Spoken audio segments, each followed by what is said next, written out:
अब सभी को जय मसीह। और आज हम पढ़ेंगे प्रेरितों के काम उसकी 10 अध्याय की 9वीं आयत से पढ़ेंगे। पतरस को दर्शन देकर प्रभु ने कहा कि दूसरे दिन जब वह चलते चलते नगर के पास पहुंचे तो दोपहर के निकट पतरस छत पर प्रार्थना करने चढ़ा। उसे भूख लगी और कुछ खाना चाहता था, परंतु जब वे तैयारी कर रहे थे तो वह बेशुद्ध हो गया और उसने देखा कि आकाश खुल गया और एक पात्र बड़ी चादर के समान चारों कोनों से लटका हुआ पृथ्वी की ओर उतर रहा है, जिसमें पृथ्वी के सब प्रकार के चौपाई और रेंगने वाले जंतु आकाश के पक्षी थे। उसे एक शब्द सुनाई दिया कि पतरस उठ और मार और खा। परंतु पतरस ने कहा, नहीं प्रभु, कदापि नहीं, क्योंकि मैंने कभी भी अपने कोई भी अपवित्र या अशुद्ध वस्तु नहीं खाई। हालेलुया। हम प्रार्थना करें। धन्यवाद मेरे ईश्वर पिता परमेश्वर, आज की वचन, आज की कलाम से पिता हम हर एक से बात कर प्रभु जी। प्रभु जी से आपने पतरस को दर्शन दिया और बात किया मेरे पिता परमेश्वर, वैसे पिता हम हर एक से बातें कर प्रभु जी, ताकि हम प्रभु सच्चाई को जान सके, आपके सत्य पे चल सके पिता, आपके मार्ग पे चल सके प्रभु जी, और आपके राज्य की वारिस बन सके। हो सहन दे मेरे पिता परमेश्वर। प्रभु आपने पतरस से बातें की, आपके बेटा बेटी जो जितने देख रहे प्रभु जी, आज की रात्रि पिता हर एक से बातें कर दर्शन के दौर प्रभु अगुवाई करे पिता, उनको चलना सीखा, बोलना सीखा, उनका हाथ पकड़ चल प्रभु, आपके राज्य के हर एक व्यक्ति आपके राज्य की वारिस बने से होने दे मेरे ईश्वर। आज जा पवित्र आत्मा प्रभु यीशु में से आप मेरे मुख से कर आपने अपने हाथ में सौंपता हूं। ये प्रार्थना दुआ यीशु तेरे मीठे मधुर नाम से मांगते हैं, आमीन। तो मेरे अजीजों, यहाँ पर हम देखते हैं कि जब पतरस नगर में जा रहा था और दोपहर के निकट पतरस छत पर प्रार्थना करने के लिए चढ़ा और उसे भूख लग रही थी और कुछ खाना चाहता था, परंतु वह तैयारी कर रहा थे तब वे बेशुद्ध हो गया और उसने देखा कि आकाश खुल गया और एक पात्र बड़ी चादर के समान चारों ओर कोनों से लटकता हुआ पृथ्वी की ओर से उतर रहा और उसके पास है, और जिसमें पृथ्वी के सब प्रकार के चौपाई और रेंगने वाले जंतु और आकाश के पक्षी थे। और उससे ऐसा शब्द सुनाई दिया, हे पतरस उठ और मार खा। परंतु पतरस ने कहा, नहीं प्रभु, कदापि नहीं, क्योंकि मैंने कभी कोई अपवित्र या शुद्ध वस्तु नहीं खाई। फिर दूसरी बार भी उसे शब्द सुनाई दिया, जो कुछ प्रभु ने तो शुद्ध ठहराया है उसे तो शुद्ध, जिससे प्रभु ने शुद्ध ठहराया उसे तो अशुद्ध मत कहा। 3 बार ऐसा ही हुआ।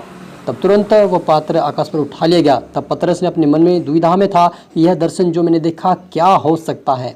तो देखो, मनुष्य जी ने कुरनेलियुस ने भेजा था, समौन के घर का पता लगाकर द्वार पर आ खड़े हुए और पुकार कर पूछने लगे, क्या समौन जो पतरस कहलाता है यह अतिथि है? पतरस तो उस दर्शन में पर सोच ही रहा था कि आत्मा ने उसे कहा, देख 3 पुरुष तेरी खोज में हैं और अतः उठकर नीचे जा और निसंकोच उनके साथ हो ले, क्योंकि मैं ही ने उन्हें भेजा है।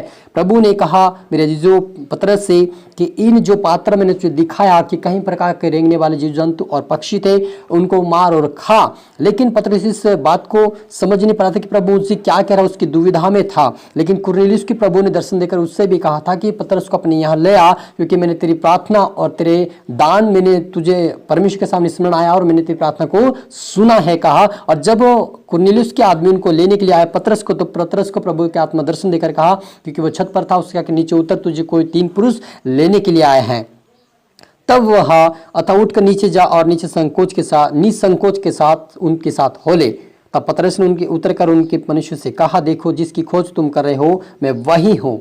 हालेलुया। लेकिन जब हम आगे पढ़ते हैं तब पतरस ने कहा, अब मुझे निश्चय हुआ कि परमेश्वर किसी का पक्षपात नहीं करता, वरन हर जाति को जो उससे डरता है और धर्म के काम करता है वो उससे भाता है। हालेलुया। मेरे अजीजों, परमेश्वर ये चाहता था कि कुरनेलियुस के यहाँ पतरस जाए और उनको सुसमाचार सुनाए, क्योंकि कुरनेलियुस के यहाँ कई प्रकार की जाति के लोग थे, अलग अलग प्रकार के जाति लोग थे, और उसी जाति को प्रभु यीशु मसीह पतरस के द्वारा वचन सुनाना चाहता था।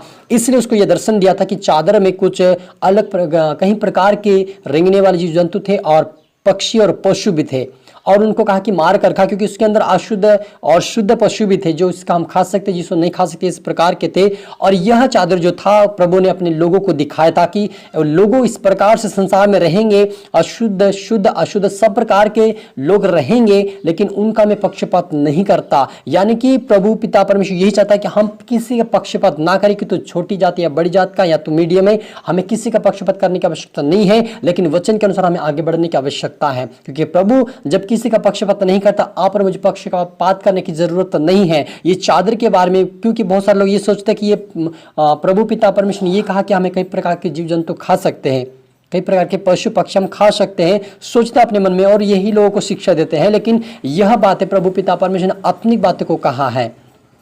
जो परमेश्वर की आज्ञा को नहीं मानते और संसार की रीति पर चलते उनको प्रभु जानवर के रूप में गिनती करता है और उनके इसलिए जानवर के रूप में प्रभु पतरस को दिखाया। लेकिन जो परमेश्वर के पास आते हैं, उसके सम्मुख आकर पश्चाताप अंगीकार करते हैं, उनको प्रभु अपने स्वर्गीय राज्य के वारिस के लिए बनाता है और उनका पक्षपात नहीं करता है। उनको मौका देता था कि वो पश्चाताप करके प्रभु के पास आए और उसकी भक्ति में शामिल होकर उसके राज्य के वारिस बन सके। इसलिए पतरस यहाँ पर समझ गया कि प्रभु मुझे ये चाहता था कि मैं हर एक जाति के बीच में जाकर सुसमाचार सुनाऊं और उनके जीवन को बदले। प्रभु यही चाहता प्रभु यीशु मसीह। हालेलुया। तो इसलिए आप और मुझे इस वचन के द्वारा ये सीख मिलता है कि प्रभु हमें दर्शन देकर जब बातें करता है, जब हमें ये जानवर दिखाता है तो और कहता है कि तू उठ और खा, तो हमें यही परमेश्वर संदेश देता है कि हम लोगों के बीच में जाकर सुसमाचार सुने, चाहे अन्य जाति हो चाहे प्रभु की जाति हो, लेकिन हर की जाति में हमें परमेश्वर के वचन सुनाने की आवश्यकता था कि वो भी प्रभु के ऊपर विश्वास करे और परमेश्वर के राज्य के वारिस बन सके। हालेलुया। हम प्रार्थना करें।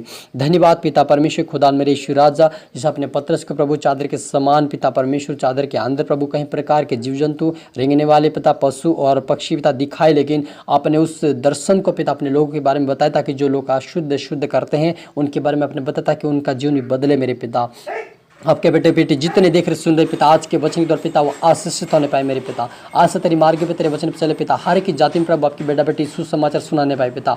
कोई भी ऊंची नीचे ना करे, कोई भी पिता जातिवाद ना करे, लेकिन पिता हर की जुन प्रभु जी एक सहमता पिता परमेश्वर आपकी सहमति आए प्रभु जी, आपका अनुग्रह आपकी दया प्रभु जी, ताकि वो दया और अनुग्रह के साथ आपके वचन को बांटे और आशीष कारण बने से होने दे मेरे ईश्वर राजा।